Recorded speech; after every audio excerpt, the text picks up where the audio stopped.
Convoys on their way to collect the sick, the injured and their families, rescuing them from a living nightmare. 500 people in all, escaping from sieges imposed by both sides in the Syrian conflict. It's a small fraction of the 400,000 people living in areas sealed off by either government or opposition forces with little or no food. These buses are heading out of the Shia villages of Fua and Kafraya. Around 250 people, all of them civilians, taken through opposition blockades on their way to Latakia or Damascus. And this is part of a medical convoy approaching Zabadani and Madaya, Sunni people and opposition fighters surrounded by Assad forces.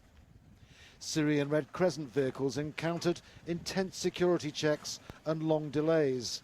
There had also been shelling and shooting before they could get the buses in and the people out.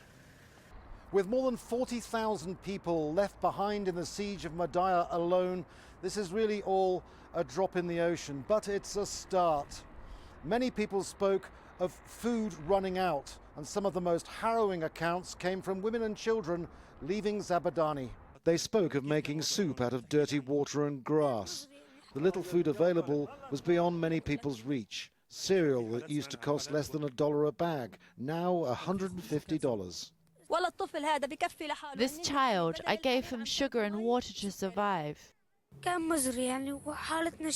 It is so bad, the siege, the hunger, and the destruction. You cannot imagine how it is with the hunger being used against us. And so 500 people moved to safer areas on two sides of this war. As the Geneva talks stalled, some lives here have been saved. A glimmer of light in an otherwise dark picture. Andrew Simmons, Al Jazeera, Gaziantep in Turkey. Talks aimed at ending the war in Yemen have begun in Kuwait. The negotiations were scheduled to start on Monday, but were delayed after Houthi rebels accused the government of violating a temporary ceasefire. The discussions are expected to focus on creating a more inclusive government and on restoring state authority over the country.